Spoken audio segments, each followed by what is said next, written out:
যে টিএমসি সরকার ছিল সেই সময় আমরা প্রচুর পরিমাণে দেখেছি যে ইলিগাল কনস্ট্রাকশন হয়েছে, পুকুর ভরাট করে সেখানে বিল্ডিং তৈরি হয়েছে, ডোবা ভরাট করে সেখানে বিল্ডিং তৈরি হয়েছে, যার ফলে আমরা এখন কিন্তু জল সংকটে প্রচুর পরিমাণে ভুগছি। দেশের বিভিন্ন রাজ্যে আমরা দেখতেই পাচ্ছি যে কত পরিমাণে জল সংকট রয়েছে। আমাদের পশ্চিমবঙ্গে নদীবহুল রাজ্য, এখানে কিন্তু এখনো পর্যন্ত তেমন জল সংকট আমরা দেখতে পাচ্ছি না।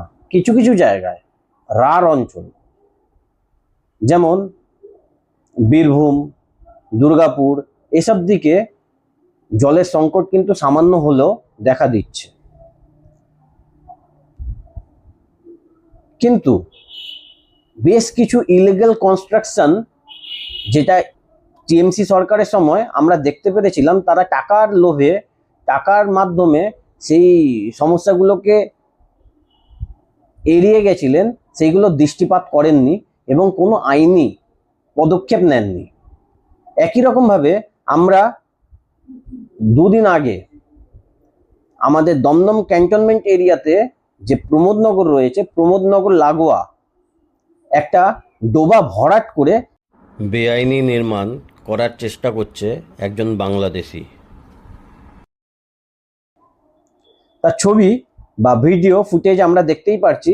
এই যে কার্যকর্তা, ইনি হচ্ছেন আমাদের বিভিন্ন যে হিন্দু সংগঠন রয়েছে তার একজন কার্যকর্তা, এবং ইনি যে ভিডিওটা দেখাচ্ছেন, যে জমিটা বা ডোবার মধ্যে নেমেছেন, দেখতেই পাচ্ছেন এইটা কিন্তু সঠিক করে একটা ডোবাই, একটা বাঁশ পুঁতছেন বা একটা খুঁটি পুঁতছেন, খুঁটিটা ডুবে যাচ্ছে, তার পা পর্যন্ত সেই জলের মধ্যে ঢুকে যাচ্ছে।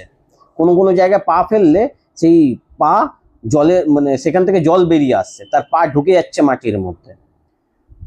তো আমরা এইটার প্রতিবাদ করতে গেছিলাম, তখন তারা বলছে এইটার এই ডোবার বা এই জমির কাগজপত্র আমাদের কাছে আছে এবং আমাদের রাইট রয়েছে যা আমরা এই ডোবাটাকে বুঝিয়ে এখানে কনস্ট্রাকশন করব। তো পশ্চিমবঙ্গ সরকারের কাছে আমাদের আবেদন, যাতে এরকম কোনো কনস্ট্রাকশন যাতে না হয়, যেটা এই এলাকার যারা বাসিন্দারা রয়েছে তারা কিন্তু অবজেকশন করছে, এখানে প্রচুর পরিমাণে ইলিগাল কাজ কারবার চলছে, কিন্তু যারা এখানে রয়েছেন তারা কিন্তু তার প্রতিবাদও করেছেন অনেকে। সরকারের কাছে আমরা আশা করব এবং অনুরোধ করব এই